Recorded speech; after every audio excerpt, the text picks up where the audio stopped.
18 horas. Notícias de Manaus, Amazonas, Brasil e do mundo. Agora na Mix.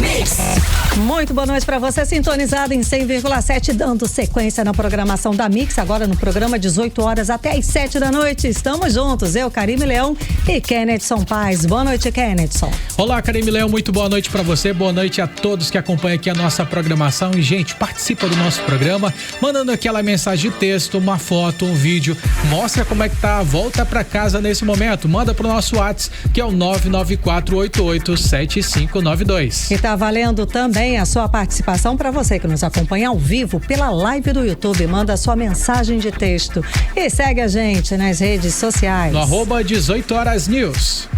Trânsito. E a gente começa conversando com o repórter André Meirelles, que está nas ruas da cidade de Manaus com o carro do 18 horas, acompanhando o movimento do trânsito a essa hora, 6h06. Boa noite, André. Muito boa noite, Karime, Kennedson, a todos os ouvintes. Olha, Manaus ainda tem postos vendendo a gasolina em média a R$6,89 o litro, aí a gasolina comum, principalmente em alguns pontos da zona oeste e sul da capital. E o tempo, hein, Karime, Kennedson, segue nublado, né, com cara de chuva, que também contribui aí para um trânsito mais intenso nesse comecinho de noite. Na Avenida Constantino Neri, na volta para casa, o trânsito tá carregado, com muitos veículos e lentidão ao longo da via. Além disso, pela Caco Caminha, o trânsito também vai ficando mais pesado para quem segue no sentido dos bairros Santo Antônio e Compensa. E na Avenida de Djalma Batista a situação é parecida. A volta para casa tem lentidão em vários trechos da via com fluxo intenso de veículos. Então a orientação já sabe, né? Paciência, atenção redobrada e, claro, cuidado com a pista aí, se já estiver chovendo por aí pelo seu bairro, já que a chuva pode também por aqui, hein? Na zona oeste, sul chegar a qualquer momento. Volto com vocês. Muito obrigada pelas informações, André Meirelles. Mix. E vamos aos destaques de hoje do 18 horas. Eu, Nathalie Moraes, analiso o resultado da nova pesquisa eleitoral com intenção de votos para o governo do Amazonas. E tem novo golpe na praça e o André Meirelles explica como os criminosos estão usando o Desenrola Brasil para atrair e causar prejuízos para as vítimas. Você já imaginou ir para uma sessão de cinema no cemitério? Eu, Vanessa Lima, conto que essa é a proposta para o lançamento de 2 filmes sobre crimes que marcaram a história do Amazonas. Esses e outros assuntos, os destaques mais importantes do dia, a partir de agora para você que sintoniza 100,7 no programa 18 horas de hoje, quinta-feira, dia 14 de março de 2026. Você está ouvindo 18 horas. E a gente começa o 18 horas com a atualização sobre a operação que investigou pessoas aqui no estado do Amazonas suspeitas de integrarem um núcleo político e financeiro da facção criminosa Comando Vermelho. Agora, o Ministério Público do Amazonas denunciou 16 pessoas investigadas nesse caso. A denúncia foi apresentada depois da operação realizada em fevereiro, que apurou crimes como organização criminosa, tráfico de drogas, corrupção e lavagem de dinheiro. A operação aconteceu no Amazonas e em outros 6 estados. Na época, 14 pessoas foram presas, sendo 8 aqui no estado do Amazonas. E nessa denúncia agora do Ministério Público, a ex-chefe de gabinete da Prefeitura de Manaus, Anabela Cardoso, não foi incluída nessa fase da investigação. E quem conta os detalhes pra gente sobre esse desdobramento, essa atualização, é a repórter Nathalie Moraes. Boa noite, Nathalie. Boa noite, Karime, Kennedson e a todos os ouvintes que nos acompanham aqui no programa 18 horas. Karime, como você já destacou, realmente o que mais chama a atenção nessa nova fase aí da Operação Erga Omnes é que o Ministério Público passou a detalhar ali como funcionava esse suposto esquema de proteção do Comando Vermelho dentro e fora aqui do Amazonas, e a denúncia realmente mostra pra gente cada vez mais uma organização mais dividida em núcleos com funções específicas, principalmente para a questão do tráfico de drogas e também a toda a movimentação financeira e a blindagem jurídica que existia. Já no caso da Anabela Cardoso, a gente estava falando ali daquela pessoa que era diretamente ligada à Prefeitura de Manaus, o Ministério Público reforçou que a investigação ainda não foi concluída. Por isso, ela não aparece ali nas denúncias neste primeiro momento, né? Inclusive, os promotores afirmam que ainda estão analisando analisando todo o material que foi apreendido durante a operação, além dos relatórios de inteligência financeira, né? Além da extração de dados dos celulares e possíveis vínculos ali entre os investigados. A denúncia também mostrou pra gente hoje, Karime, que o suposto líder do esquema, identificado ali como Alan Kleber Bezerra, teria comandado toda a rede de tráfico, inclusive interestadual de drogas, utilizando ali empresas de terceiro para ocupar bens e movimentar realmente ali todo o dinheiro. Inclusive, né, as investigações mostraram pra gente hoje que até mesmo a própria mãe desse homem que está sendo investigado teria sido utilizada ali como laranja, né, como um termo bastante popular utilizado ali para registrar empresas e patrimônios em nome de terceiros. Outro ponto também bastante grave revelado nesta quinta-feira pelas autoridades é a suspeita de infiltração do Poder Judiciário, Karime. Né, dessa vez a gente viu aí um servidor do Tribunal de Justiça do Amazonas que está sendo inclusive acusado de repassar informações sobre os processos de investigações em troca ali de pagamentos ilegais. E aí o Ministério Público realmente tenta mostrar que a facção buscava realmente ter passe livre ali em todos os poderes, a gente pode dizer assim. Inclusive, o Ministério Público também destacou que o esquema teria uma estrutura financeira bastante robusta já aqui no nosso estado. Os relatórios identificaram movimentações milionárias, até mesmo consideradas incompatíveis com a renda declarada ali pela maioria dos investigados. A gente está falando de mais de 16 pessoas que transitavam ali por todos os poderes e tinham ligação direta com o Comando Vermelho do Rio de Janeiro, não né? Somente no Amazonas, né? A gente está falando ali realmente de uma operação que ultrapassou as fronteiras do nosso estado. Somente uma das empresas citadas que tinha sede aqui em Manaus, inclusive, né? A denúncia teria movimentado ali mais de R$420 mil em operações suspeitas, né? Então a gente realmente vê que eles achavam que eles não seriam pegos de forma alguma. Mas as investigações, elas tiveram início depois de uma apreensão muito grande que a gente teve aí de mais de 520 tabletes de skunk, e de lá para cá o Ministério Público, em conjunto com as outras forças de segurança, conseguiu ali, né, chegar a esses possíveis culpados. Né? Essa operação, a primeira fase, foi deflagrada em fevereiro deste ano e cumpriu mandados de prisão aqui no Amazonas e em outros 6 estados. Só para encerrar, Karime, né, para os nossos ouvintes, né, outro detalhe bastante importante é que o Ministério Público ainda não encerrou essas investigações. Inclusive, eles acreditam que novas denúncias podem surgir a partir de agora. Eles não descartam aí que outros nomes, a gente já está falando de mais de 16 pessoas, sim, de só todos aqui no os estado, núcleos, né? A gente está falando de pessoas que tinham passe livre entre os poderes, estão sendo investigadas, né? E à medida que as investigações, elas seguem avançando, né? Novas provas estão sendo produzidas e outros nomes podem aí passar a integrar esse processo. Karime e Kennedy. Você segue acompanhando pra gente? Com qualquer certeza, atualização, volta a falar. Exatamente. Muito obrigada, Nathalie Moraes. Você está ouvindo 18 horas. Vamos falar agora sobre economia. Manaus tem o maior índice de inadimplência entre todas as capitais do país. E segundo os dados da Serasa, 84% da população ela não está com as contas, ela está com as contas atrasadas, gente. Tá conseguindo pagar as contas em feio, dia, olha aí. Ó, e os dados são da Serasa, claro, e revelam que simplesmente 8 em cada 10 adultos aqui de Manaus estão endividados. Não tá fácil para ninguém, tá? Porque em todo o país, metade da população adulta está inadimplente, ou seja, estão endividados e não conseguem pagar as suas dívidas. Quem traz mais detalhes pra gente agora sobre esse assunto, esse cenário, é a repórter Odinéia Araújo. Realmente, o pior cenário, Odinéia, está aqui em Manaus, não é isso? Boa noite. Manaus acaba de bater um recorde que ninguém quer comemorar.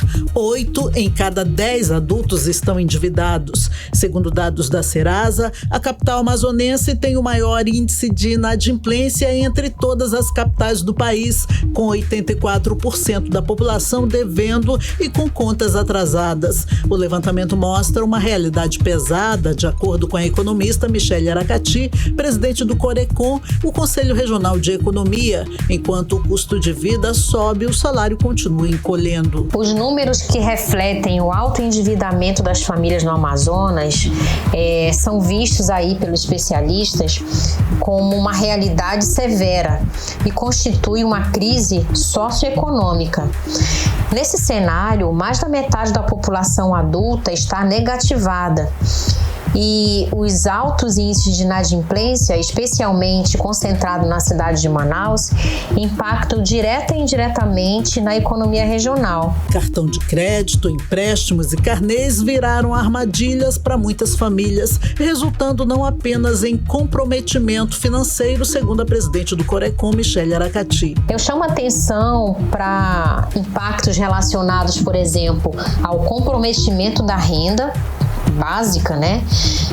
A elevação aí do custo de vida, que também contribui para isso, e os efeitos psicológicos e sociais do endividamento. Paralelo a isso, nós temos os impactos relacionados aí à economia regional como um todo. Então, esse endividamento, essa inadimplência, acaba impactando no comércio local. Por quê? Porque vai afetar a capacidade de pagamento e de compra dessas famílias. O Amazonas também aparece entre os estados mais endividados do Brasil. E no meio dessa crise, o governo federal tenta reanimar o programa Desenrola Brasil, prometendo descontos para quem quer sair do vermelho. Odinei Araújo para o 18 horas. Você está ouvindo 18 horas.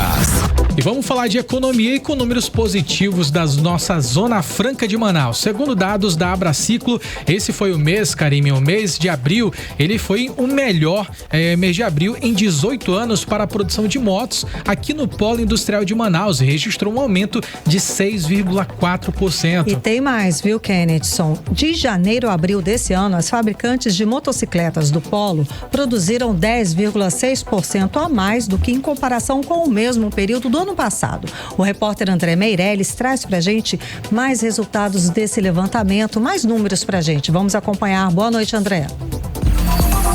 Boa noite, Karime, a todos que nos acompanham. Olha, a indústria de motocicletas no Polo Industrial aqui de Manaus segue acelerando forte em 2026. Só no mês de abril foram fabricadas mais de 184 mil motos, o maior volume para o período nos últimos 18 anos. Os dados são da Abraciclo, que representa as montadoras instaladas no Polo Industrial na Zona Leste, onde está concentrada quase toda a produção nacional de motocicletas. Na comparação com abril do ano passado, o crescimento foi de 6,4%. Já no acumulado dos 4 primeiros meses do ano, a produção passou de 745 mil motocicletas, uma alta de 10,6% em relação ao mesmo período de 2025. Segundo a Abraciclo, esse também foi o melhor resultado para um primeiro quadrimestre desde 2008. Para a economista Michele Aracati, o crescimento no setor de duas rodas tem vários motivos. Um deles é o trabalho por aplicativo. Os produtos fabricados pelo Polo Industrial no segmento de duas rodas, ele abastece tanto o mercado regional como o mercado nacional. E esse aumento, ele é em decorrência principalmente do volume de entregas. Nós temos também o transporte por aplicativo, o Uber Moto, por exemplo. E nós temos também o momento em que o consumidor ele busca um meio de transporte mais barato, acessível e leva em consideração também o aumento do preço dos combustíveis em função principalmente desse cenário de conflito internacional.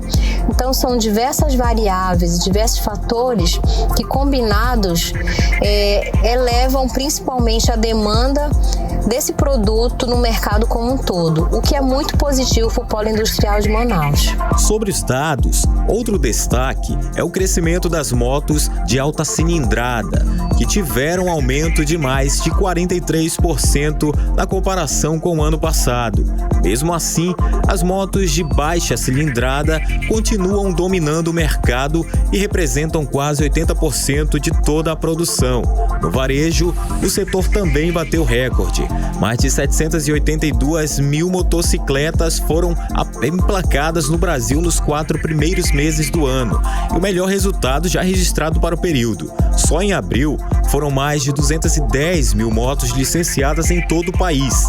As exportações também cresceram. Mais de 14 mil motocicletas produzidas no Polo Industrial de Manaus foram enviadas para outros países no primeiro quadrimestre. Isso representa uma alta de quase 23%. Então tá aí, os números confirmam um bom movimento vivido pela indústria de 2 rodas no Amazonas, que segue como um dos principais motores da economia do estado e de geração de empregos no Polo Industrial de Manaus. Volto com você. Você está ouvindo 18 horas. Entrevista do dia. E seguimos falando de Polo Industrial de Manaus, modelo econômico sustentável criado estrategicamente para dar autonomia ao estado aqui do Amazonas. E entre as contrapartidas que a gente sabe que as empresas do Polo Industrial têm, além da Floresta em Pé, está também o investimentos em pesquisas, desenvolvimento e inovação. Mas na prática, como é que acontece isso? O que é isso? Que chamam também de PDI. Bom, vamos lá. E é justamente sobre esse assunto que vamos conversar agora na entrevista do dia, do 18 horas. Vamos conversar com Rafael Paixão e Henry Abraim. Muito boa noite, sejam bem-vindos. Rafael, noite. Tudo bem? Tudo ótimo, prazer estar aqui, agradecer a Rádio Mix aí pelo espaço. Prazer é todo nosso, tudo bem, Henry?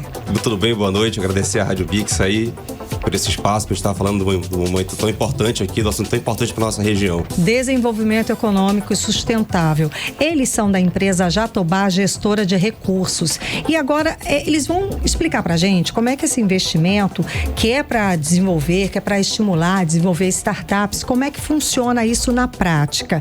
Porque a ideia é dar autonomia, mais autonomia e investir em pequenos negócios, não é isso?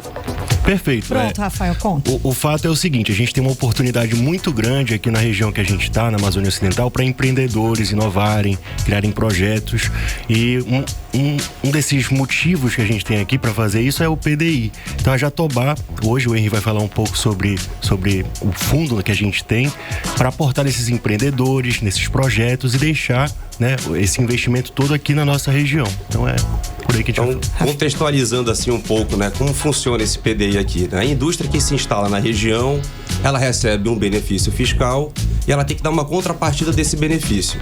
Essa contrapartida é uma alocação de um recurso pré-determinado, um valor pré-determinado pela lei, em projetos e em startups de base tecnológica na região da Amazônia Ocidental.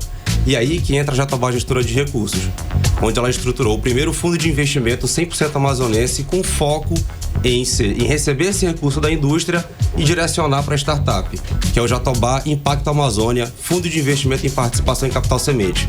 O primeiro fundo de investimento 100% amazonense, credenciado na SUFRAMA, apto a receber aporte da indústria e pronto para fazer os investimentos no estado para desenvolver ainda mais a nossa matriz de inovação e apoiar aqui as startups e empreendedores da região. Agora, esse é o diferencial da empresa de vocês, que é da Amazônia. Da gente que conhece a região, que conhece as demandas, as dificuldades. Você estava me contando uma história do caso de Benjamin Constant, que aí que estavam desenvolvendo soluções para o nosso período de estiagem, período de enchente, né? Então é um olhar diferenciado quando a empresa é daqui da região, não é isso? Isso, exatamente. A Jatobá, ela é a primeira gestora da região, mas existem outros fundos de outras gestoras operando aqui na região também. Então, o nosso diferencial é ser um fundo 100% amazonense que entende as dificuldades dos empreendedores daqui, entende as dificuldades logísticas de acesso a crédito. Então, a gente tendo essa noção de dificuldade do empreendedor, a nossa noção de risco e acessar também esse empreendedor chega a ser mais fácil do que uma gestora que está longe daqui, que não tem esse acesso. Então, Benjamin Constant, que é lá no interior, até distante daqui da nossa capital, para você se deslocar para lá e fazer um evento lá, é complicado. Então, você quando faz isso, você abre oportunidade para empreendedores que não tinham esse acesso a um capital financeiro de qualidade que possa trazer mais impulsionamento para o seu negócio. Então a gente foi lá para Benjamin Constant para conhecer as startups, os projetos que estão acontecendo e nascendo na região da Tríplice Fronteira. Então foi muito bacana ver as pessoas que estão desenvolvendo ali projetos, tanto na área de curadoria, tanto na área de moda, de engenharia naval. Então é muito amplo. Quando você expande aqui o nosso PDI para além da capital e começa a pegar os talentos do interior, é de se brilhar os olhos. Então é muito legal a indústria poder estar acessando e tá diretamente ligada a esses projetos do interior. A essas pessoas da região que conhecem as dificuldades e as soluções. Você me falou especificamente dessa solução para a época de estiagem e a época de cheia dos rios, não é? Isso. De umas meninas. São as startups, acho que o Rafael até apoia elas em parte jurídica. Ano passado eu tive, inclusive, a oportunidade agora de mandar um abraço pro Pedro Mariosa, da Universidade Federal do Amazonas, que está liderando lá um movimento incrível na região da Tríplice Fronteira. Então tem startups de diversos segmentos lá, né? O destaque da embarcação, eles estão precisando lá de capital mesmo, né? Para desenvolver, diante das dificuldades que tem locais e, enfim, de desenvolver o projeto. E a gente chegou lá entendendo um pouco mais isso e está querendo vislumbrar caminhos, né? Instrumentos para chegar esse aporte de PDI lá para eles. Então, nos tornando pontes para esses projetos. Aqui são vários, né? Desde a ICAB, Puacana, Iporã, são vários os projetos que tem lá surgindo dentro dessa região. Esse especificamente são engenheiras, se eu não me engano, que elas desenvolveram, tem uma ideia de colocar embarcações de uma forma diferenciada, a fim de que tanto na época da estiagem quanto na época da cheia, a comunicação, o transporte entre as cidades não fique à mercê dessas forças, né, desses períodos da natureza, não é isso, Henrique? Exato, são embarcações que elas podem adaptar. Modulares, né? Na seca e na cheia, né? Na seca ela usa uma embarcação mais simples e na cheia ela acopla embarcações para poder ter mais eficiência no transporte. Certo, aí são ideias ou são inovações construídas, criadas e desenvolvidas no interior do estado por profissionais que moram no interior, e a ideia outra contrapartida das empresas da Zona Franca é justamente isso, desenvolver e investirem nessas tecnologias para que o interior, né, essa parte do estado do Amazonas também se desenvolva e se tornem economicamente, socialmente mais sustentáveis. É a Fluve Verde, a Fluve Verde, a startup. Mandar um abraço também para as lideranças lá da Fluve Verde. É exatamente esse o objetivo do fundo, né?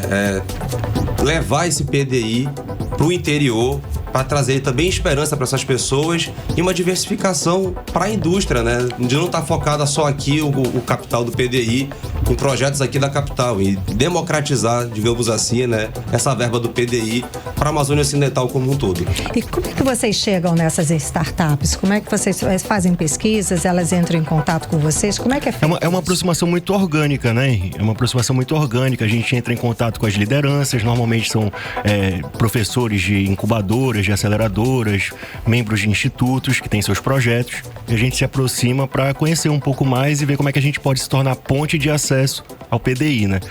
É interessante falar assim que essa política da Zona Franca, ela conservou a floresta em pé, mas ela precisa também deixar o dinheiro na região.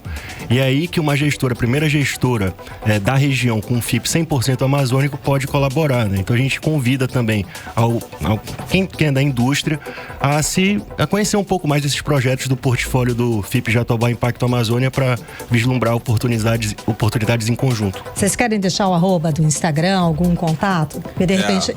Eu não tenho Instagram. Não. É o arroba Jatobá Gestora. Né? Arroba Jatobá Gestora, fácil de achar no Instagram, fácil da gente ver nas redes sociais. Essa questão é muito interessante porque tudo que é ligado à Zona Franca de Manaus, a gente sabe que existe toda uma transparência.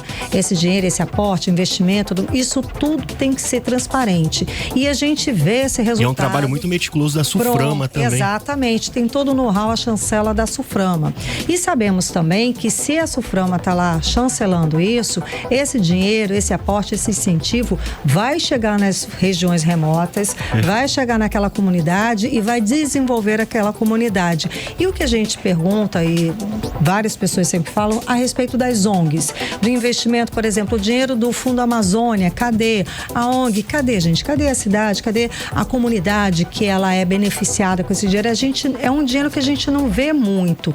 E, ao contrário disso, a empresa Jatobá, ela tem essa transparência para oferecer, não é isso, Rafael? Não, perfeito. A verba de PDI é uma verba que ela é privada, é uma verba privada, mas de natureza pública. Então, o que isso significa, assim, sendo bem simples e direto? Significa que a gente tem que prestar contas de forma muito transparente com os órgãos de controle, especialmente com a Suframa. Então, assim, é uma gestão diferenciada e que gera impacto efetivo na região por conta de nós fazermos esse dinheiro chegar na ponta, nesses projetos que nós mencionamos aqui durante a entrevista. Certo. Agora, Henri, você falou que realmente existem projetos de moda, projetos interessantíssimos, que você falou de brilhar os olhos. Conta pra gente mais a respeito desses projetos que a gente não imagina. Gente, moda em Benjamin Constant, como é que é feito isso? De onde que vem? Então, esse é até o parceiro Joeliton, que é o CEO da empresa. Ele teve uma sacada genial que foi juntar, né, a tecnologia local com a cultura indígena dentro do requisito de moda. Então ele junta ali especiarias amazônicas, que são algodão peruano, grafismo indígena e a como é que é o termo a tinta, a cor que eles tiram, né? Ele faz a mistura da própria tribo. E quando ele faz a camisa, já vem toda uma explicação da história da arte, da onde vem. E parte do produto que ele vende, 10% do valor é voltado para a comunidade indígena. Então, é bem integrado o projeto dele com a comunidade, com a expansão econômica da empresa dele. Então, é bem bacana. Eu acho que talvez seja a primeira startup, isso daí eu tô chutando aqui, tá? Primeira startup que fez o processo direitinho lá no CIGEM, né, o órgão do Ministério do Meio Ambiente, para fazer essa repartição justa e equitativa dessa exploração em cima do grafismo, né, que é feito na venda das camisas.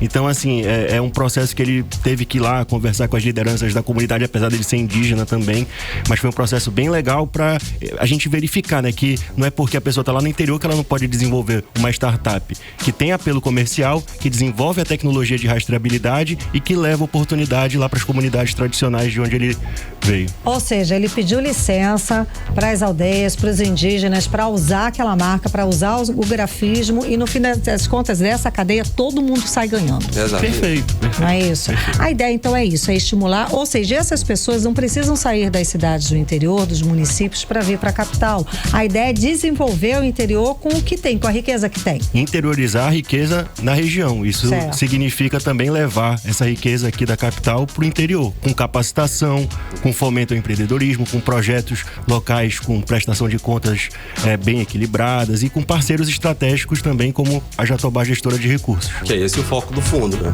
A gente atraiu uma indústria parceira que entre com a gente nesses projetos e que a gente apoie diretamente projetos de impacto econômico, social e sustentável na Amazônia. Esse é o nosso grande objetivo. Vocês fazem essa ponte das empresas do polo para chegar lá nas cidades, nos municípios, ver o que realmente está desenvolvendo, o que está acontecendo, as ideias, o que realmente pode surgir, pode virar um negócio sustentável e promissor. Perfeito. A Jatobá ela entra como uma engrenagem financeira, fornecendo um serviço financeiro de alta qualidade, com segurança jurídica, linkando o investidor ao startup, ao startupeiro que está precisando do recurso para desenvolver o seu negócio e desenvolver a nossa região.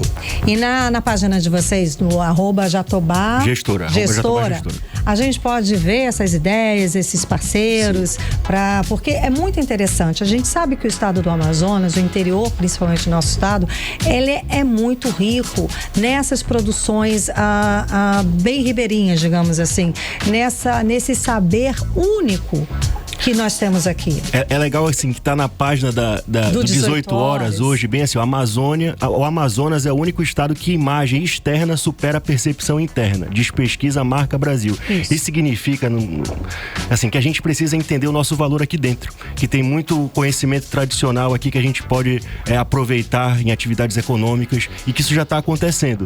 Então, como o Henry falou, o FIP Jatobá Impacto Amazônia é um instrumento para dar oportunidade para essas pessoas fazerem florescer negócios de sucesso aqui na região. E a gente colabora aí com essa matriz de sucesso também, que é a Zona Franca de Manaus. E com a certeza que o dinheiro vai estar lá empregado, porque qualquer pessoa pode rastrear o investimento, ver para onde ele está, ver né? Então, é uma realidade, gente. A gente fala sempre da riqueza daqui do estado do Amazonas, mas está aí um viés, está aí uma oportunidade, como esse dinheiro pode chegar, fomentar e desenvolver esses talentos do interior do estado, é isso? É isso, exatamente isso. Então, o nosso foco é o desafio de transformar o intangível amazônico em valor na ponta, em desenvolvimento para o nosso estado. Esse é o nosso desafio, e a Jatobá vem para tentar ajudar, ser essa engrenagem financeira e apoiar esses projetos e ser essa segurança para o investidor. E a Jatobá hoje é legal comentar também que foi a primeira gestora, talvez no Brasil, a ter uma sede no interior do estado do Amazonas, né? A gente está lá em Benjamin Constant agora, levando a atuação em loco para lá, para ver ter uma percepção, né? Dos negócios sendo desenvolvidos, etc. Isso é bem legal também comentar, né? E a gente vai abrir para mais. Onde tiver uma startup nesse interior, a gente quer estar do lado. Vamos lá desenvolver o interior do estado do Amazonas. Então vamos lá.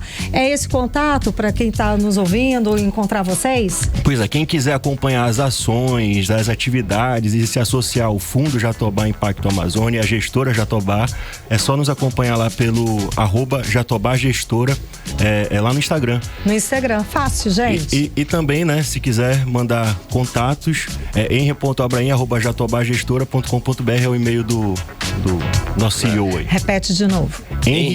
Fala aí. Henry com H. HENRY. .abraim, ABRAHIM, @jatobagestão.com.br. É um pouquinho difícil. O @Jatobá Gestão. E que aí a gente encontra no Instagram e manda uma mensagem que já tá ok, vocês recebem. Perfeito. A gente só queria mandar um abraço aí pros nossos parceiros, né? O Márcio, lá do dirigente Márcio do CBA, os nossos colegas também lá da incubadora Impactas, da UFAM, da Taru, aceleradora. Pessoal da CIEAN, da Suframa, entidades fundamentais para desenvolver aqui a região. Então, agradecer a oportunidade também da Rádio Mix por estarmos aqui. Prazer é nosso, imagina, fiquem à vontade, vocês estão em casa. Muitíssimo obrigada pela presença de vocês explicando mais esse braço, mais esse trabalho bacana da Zona Franca de Manaus. Muito obrigada, boa noite. Obrigado aí, boa noite. E obrigado à Rádio Mix aí pela oportunidade de a gente estar aqui apresentando o nosso trabalho. E a gente espera aqui trabalhar cada vez mais forte pelo nosso estado. Vamos lá, Henri. Obrigada. Boa noite, Rafael. Obrigada. Boa noite, pessoal. Conversamos com eles que são da empresa, né, Jatobá, gestora de recursos, Rafael Paixão e Henri Abraim. Você está ouvindo 18 horas. Trânsito. Agora em Manaus, 6h37. Vamos voltar a falar ao vivo com o repórter André Meirelles para saber como é que está a volta para casa. Boa noite, André.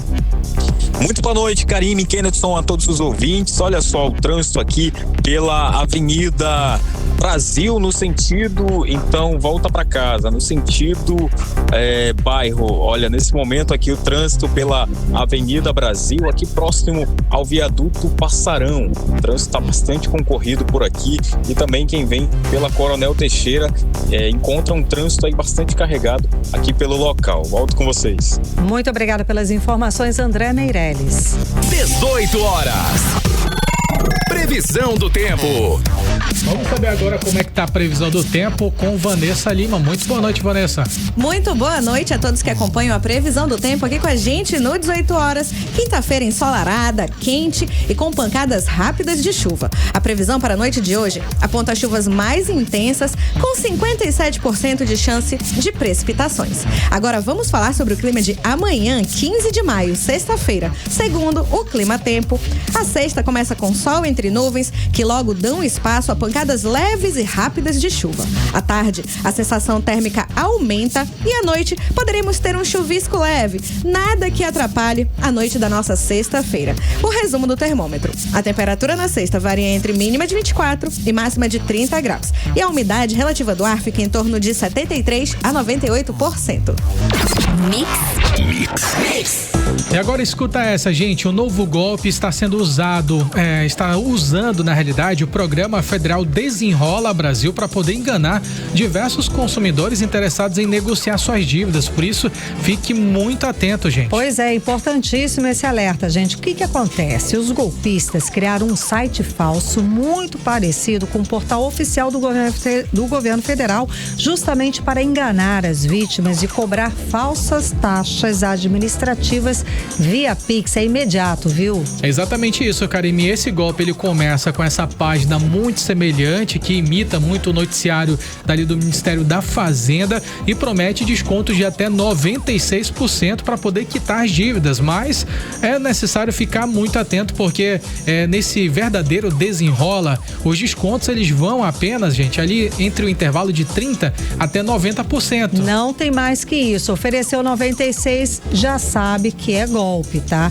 Além disso, viu, Kennedson, para atrair a vítima, é destacada uma promessa de limpeza do nome em até 5 dias úteis. Olha isso, com recuperação do acesso ao crédito. E para isso, é claro, a vítima é orientada a informar o CPF. Todo cuidado é pouco. Depois já era, né, gente? Bom, o repórter André Meirelles fala pra gente como se prevenir de mais esse golpe. Boa noite, André.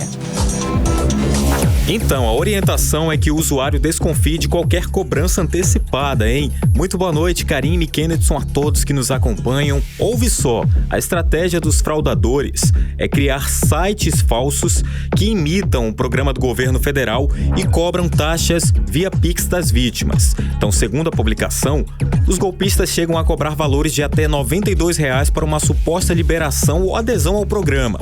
Então, o problema é que o Desenrola Brasil ele não exige nenhum tipo de pagamento para participação. O que os criminosos fazem, eles usam páginas muito parecidas aí com as oficiais, inclusive colocam ali logos, nomes e até links que confundem a população. Então muitas pessoas acabam caindo no golpe acreditando que estão negociando dívidas de forma legítima. Então os especialistas, inclusive, eles fazem alerta que os golpes envolvendo Pix têm ficado cada vez mais sofisticados porque eles misturam uma engenharia social com técnicas digitais, tudo isso, claro, para enganar as vítimas. Por isso eu conversei com o psicólogo e especialista em cibersegurança, o André Ricardo, sobre qual orientação é fundamental para o usuário se proteger.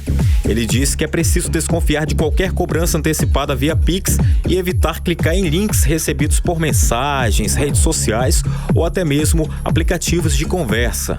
Também é importante evitar clicar em links enviados por mensagens de redes sociais e nunca fornecer dados pessoais ou bancários em páginas desconhecidas. Em situação de dúvida, a orientação é procurar os canais oficiais de atendimento antes de qualquer negociação. Outra recomendação do especialista é acessar apenas canais oficiais do governo ou dos bancos e sempre, claro, conferir se o endereço do site é verdadeiro, tudo isso antes de informar dados pessoais ou realizar pagamentos. O meio mais seguro é acessar diretamente os canais oficiais do governo federal, como o portal do Golpe BR, além de buscar atendimento diretamente nos bancos participantes e instituições autorizadas. O programa não cobra taxa administrativa para adesão, então qualquer solicitação de Pix ou transferência já deve ser vista como sinal de alerta. O Pix, o sistema de pagamento instantâneo criado pelo Banco Central, ele virou alvo frequente de fraudes nos últimos anos por causa da rapidez das transferências e da facilidade de movimentação do dinheiro. Então, caso a pessoa perceba que caiu em um golpe, a orientação é entrar imediatamente em contato com o banco, registrar o boletim de ocorrência e tentar acionar o mecanismo especial de devolução do Pix, conhecido como MED. Volto com vocês. Você está ouvindo 18 horas. Política. E vamos de política agora com Kennedson Paes e Nathalie Moraes. Nathalie, boa noite mais uma vez. Nathalie, então saiu nova pesquisa e coloca o senador Omar Aziz na liderança da disputa pelo governo do estado do Amazonas. Logo depois vem a professora Maria do Carmo. Conta mais pra gente a respeito dos números dessa nova pesquisa. Boa noite, Karime, quem a todos os ouvintes que seguem nos acompanhando aqui no programa 18 horas. Essa pesquisa eleitoral realizada pela Census Consultoria, registrada aí no Tribunal Superior Eleitoral, divulgada nesta quinta-feira, mostra aí a liderança na disputa do senador Omar Aziz, que aparece com pelo menos 35% das intenções de voto na pesquisa estimulada, ou seja, né, ali quando os eleitores... Nomes, os eleitores eles recebem todos os nomes. Né? Exatamente, né? A espontânea é quando realmente pergunta ali na bucha, você tem que dizer em quem votaria, mas eles receberam uma pré-lista com alguns nomes, entre eles o senador Omar Aziz, a empresária Maria do Carmo, o ex-prefeito de Manaus, Davi Almeida, e o governador em exercício, Roberto Cidade. E aí, nessa lista, Omar Aziz, o senador pré-candidato ao governo do Amazonas, aparece aí pelo menos com 35% das intenções de voto. Na sequência dos votos, a gente vê aí a Maria do Carmo, do Partido Liberal, com pelo menos 22% das intenções. Davi Almeida aparece na terceira posição com 17% das intenções de voto, e o governador Roberto Cidade com 14%. Até o momento, né, o Cidade não confirmou, inclusive durante as entrevistas coletivas, né, Kennedson, todos os momentos que ele é questionado sobre tentar a reeleição, ele diz que não é momento para isso, afinal de contas ele acabou de sentar ali na cadeira, ele tem que mostrar que quer fazer um bom trabalho. Mas ele destacou uma coisa, Nathalie Moraes, ele disse que no momento certo ele vai falar sobre isso. Ah, sem dúvida, né, gente? Tá certíssimo, a gente sabe que é assim. Só para encerrar, Karime, Kennedson e ouvintes, né? O recorte geográfico mostrou uma diferença bastante importante entre Manaus e o interior.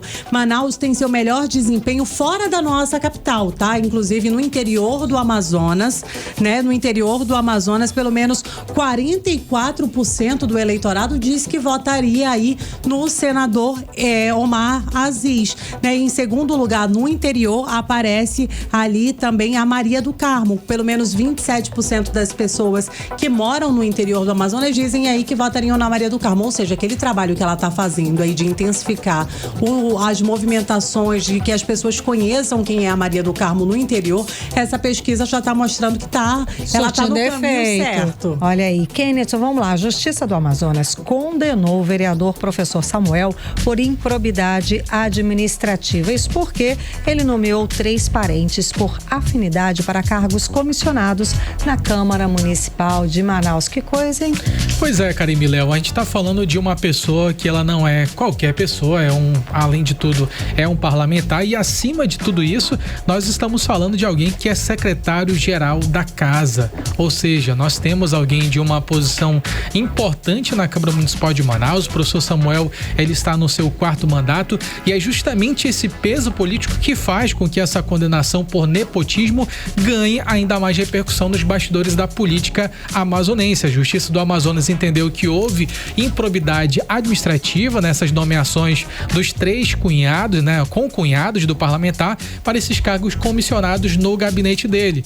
Essa decisão ela foi assinada pela juíza Etelvina Lobo Braga, que avaliou essas contratações como sendo ali violação aos princípios da moralidade, também da impessoalidade na administração pública. O que chama a atenção é porque a defesa do vereador, ela tentou sustentar que esses cunhados, eles não estariam dentro da proibição da súmula do STF sobre o nepotismo, mas a magistrada entendeu que o Supremo, ele tem uma interpretação muito mais ampla sobre esse tipo de prática, justamente para poder evitar o favorecimento de pessoas dentro do poder público, ou seja, essa era uma jurisprudência, né, que a defesa acabou trazendo à tona, uma jurisprudência de assuntos que já foram debatidos pelo próprio Supremo Tribunal Federal. O fato é que essa sentença, ela destaca pelo menos 2 situações, porque a gente tem que o professor Samuel, ele vai ter que pagar uma multa devido a essa situação. E o outro fato também que pesa bastante é que ele está proibido nesse momento de fazer contratação com o poder público ou receber benefícios fiscais pelo prazo de pelo menos 4 anos. Essa decisão ela ainda cabe recurso, mas a gente vai seguir acompanhando esse caso porque com certeza é um momento de muito desgaste para a imagem do professor Samuel e principalmente dos seus principais aliados, né? Sem dúvida, Nathalie, vamos lá. Mesmo sem um alinhamento ideológico, digamos assim, com o governo petista, o atual governador do estado do Amazonas, Roberto Cidade, disse que vai recepcionar o presidente Lula, claro, durante a visita dele aqui no estado do Amazonas nos próximos dias, no próximo dia 25 de março. É aquela história, né? De maio, perdão. Ele é o governador, ele é o representante do estado do Amazonas, tem mais é que recepcionar, independente de ideologia, de partidos, não é não? Exato, né, Karine? A gente está abrindo as portas da nossa casa, por que não, né, receber aí o presidente? Afinal de contas, em ano de eleição, toda a movimentação diz muita coisa. Mas por que essa surpresa? Porque nas últimas 2 vezes que o presidente Luiz Inácio Lula da Silva esteve em Manaus, o então governador, né, do mesmo partido, do União Brasil, o Wilson Lima, fez questão de manter distância. Nem recebeu. Ele não queria papo, né, como dizem por aí. Ele não queria nenhum tipo de vínculo, de proximidade com o presidente, mas dessa vez realmente o Roberto Cidade usou uma estratégia política bastante calculada ao justificar que esse encontro com o presidente Lula é essencial. Inclusive, ele tem tentado equilibrar ali os 2 cenários eleitorais que são distintos, mas o interior do Amazonas ama o presidente Lula, né? A Manaus é bolsonarista. Engraçado, é o estado diferente. A gente tem uma capital que tende a votar na direita, mas no interior a gente tem um eleitorado que segue realmente uma linha contrária. E o Roberto Cidade, ele precisa fazer o nome dele por lá também, afinal de contas, a gente não sabe, mas ao que tudo indica, ele vai tentar a reeleição nas eleições de outubro, né? E aí ele encontrou uma saída política. Inclusive, ele citou que recentemente o presidente Lula esteve nos Estados Unidos e Donald Trump recebeu ali o Lula. Teve até aquelas trocas de declarações depois de todas as farpas. Ele justificou, se o presidente norte-americano recebeu o presidente Lula, por que eu não faria o mesmo? Antes de devolver aí pro Kennedson responder a próxima pergunta, Karime, eu queria mandar um abraço para lá de especial para os nossos ouvintes que estão acompanhando a gente aqui nas ruas da nossa capital, o Lúcio Júnior e a minha amiga Endria Barreto. Olha aí, obrigada pela companhia, gente. Kennedson, vamos lá. Dominou hoje o noticiário a prisão de Henrique Vocaro, o pai do ex-banqueiro Daniel Vocaro. Está uma confusão, uma polêmica. Isso acontece no meio das investigações da Polícia Federal e logo depois do vazamento dos áudios envolvendo o pré-candidato à presidência da República, Flávio Bolsonaro, exigindo dinheiro de Vocaro para fazer o filme do pai dele, do Bolsonaro. Enfim, caiu feito uma bomba, mas essa, não é não? Kennedson Paz. Com certeza, Karime Leão, esse é o assunto do momento. As redes sociais só falam desse assunto e com certeza a cada novas falas de Flávio Bolsonaro, essa história ela continua repercutindo ainda mais e serve com certeza de munição para a própria oposição. É aquela coisa do só piora. Não, porque assim, cada vez que ele fala, a oposição utiliza aquela fala para poder fazer uma réplica, enfim, o assunto ele continua sendo viralizado e com certeza é isso que toda a oposição espera, né? Sem dúvida. Encontrar defeitos no seu adversário e usar aquele mecanismo para poder se beneficiar politicamente. Essa prisão do pai do ex-banqueiro Daniel Vocaro, Henrique Vocaro, ela coloca com certeza muito mais pressão e aumenta com certeza essa temperatura da crise política que nós estamos vivendo aqui no nosso país e atinge nomes importantes, principalmente da direita brasileira. O Henrique ele foi preso pela Polícia Federal durante mais essa fase da Operação Compliance Zero, que investiga um suposto esquema de fraudes financeiras, monitoramento clandestino e até intimidação.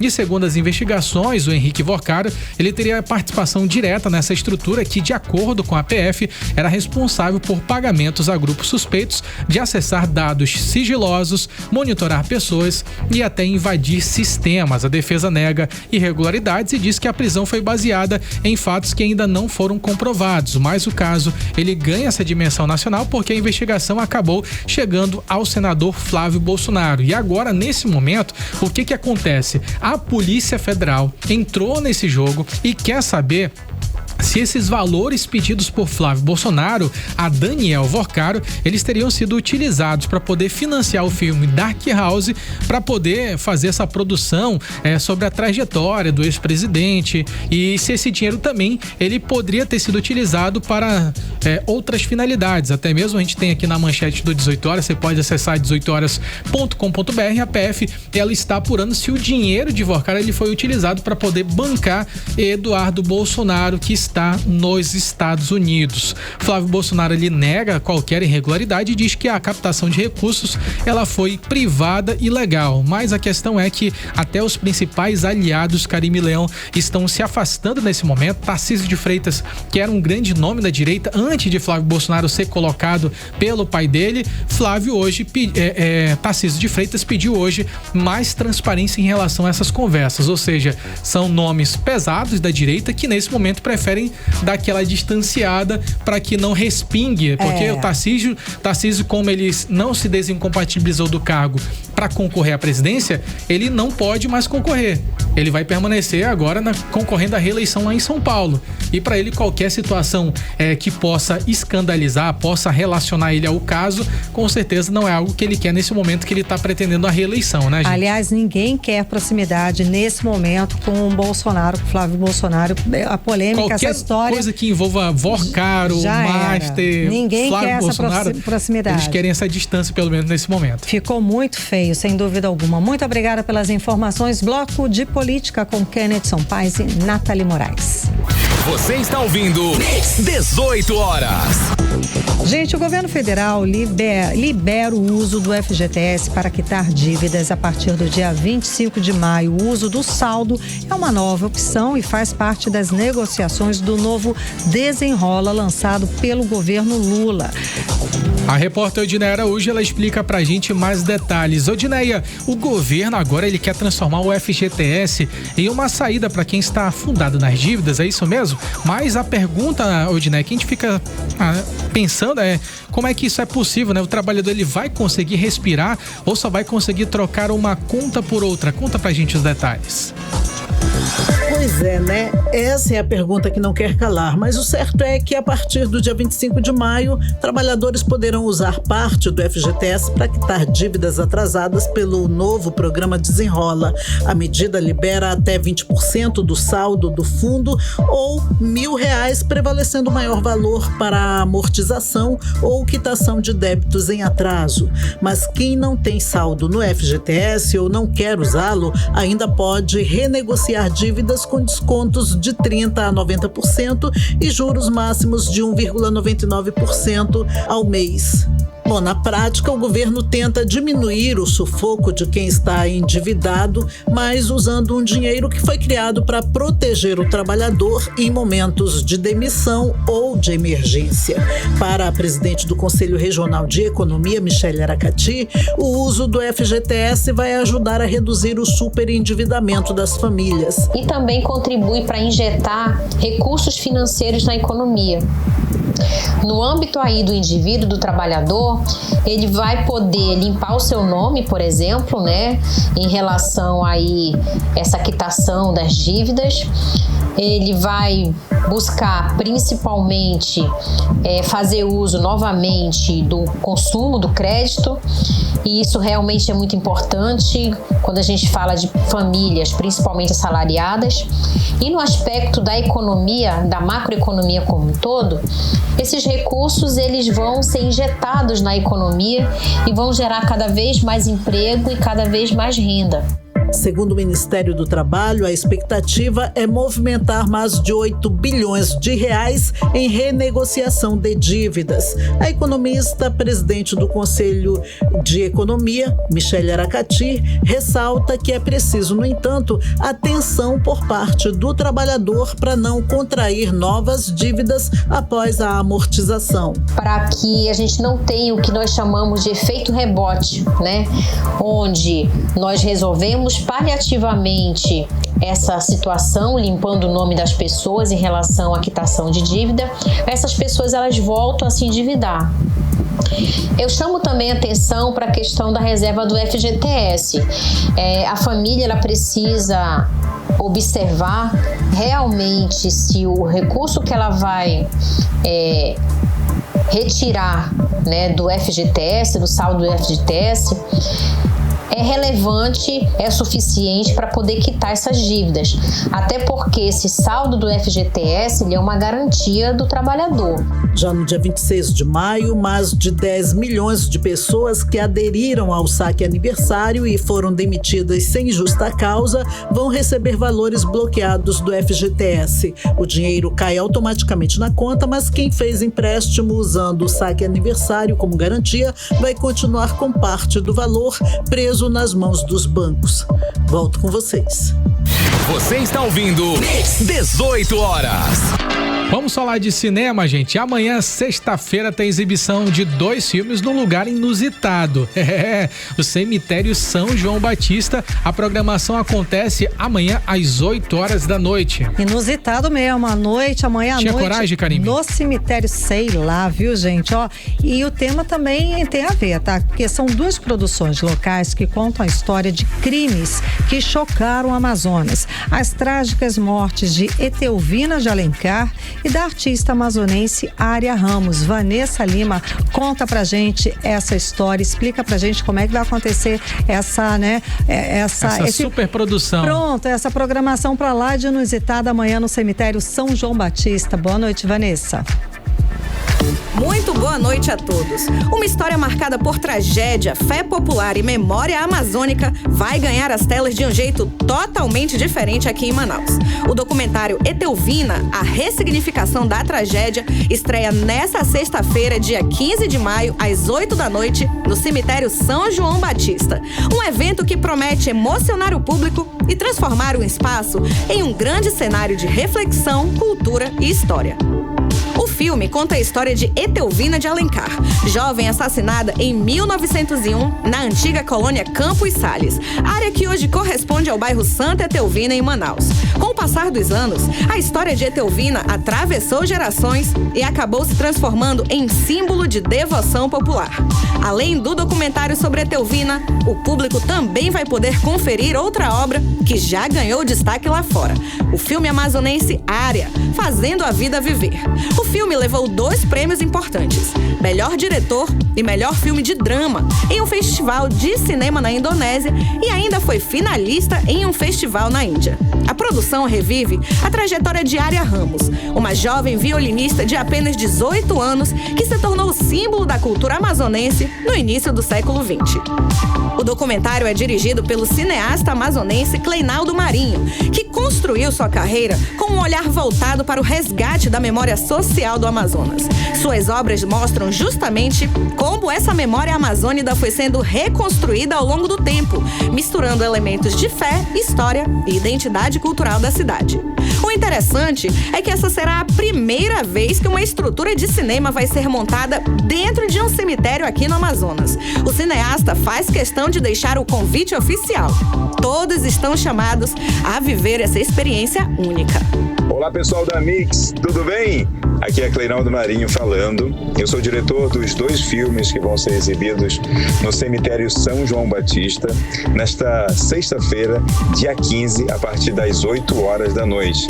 Vão lá, vocês vão assistir o primeiro filme na primeira sessão, Ária, Fazendo a Vida Viver, e na segunda sessão o documentário Etelvina, a ressignificação da tragédia.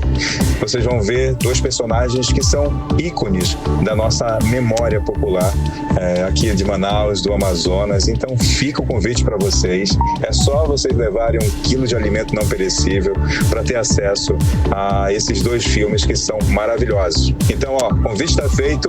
Vem pro cinema! O evento também carrega um propósito social. A entrada será a doação de 1 quilo de alimento não perecível, que será destinado a ações beneficentes. Então, está feito o convite. Nessa sexta-feira, 15 de maio, às 8 da noite, no cemitério São João Batista, todos estão chamados a participar dessa iniciativa que une cultura, solidariedade e a valorização do audiovisual amazonense. Volto com vocês. Você está ouvindo 18 horas. 7 horas e 2 minutos, seguimos direto para o editorial 18 horas. Editorial 18 horas. A taxa de desocupação ou de desemprego aumentou 1 ponto percentual no primeiro trimestre deste ano, em comparação com o mesmo período de 2025. Os dados são da Pesquisa Nacional por Amostra de Domicílios, a PNAD contínua, divulgada hoje pelo IBGE.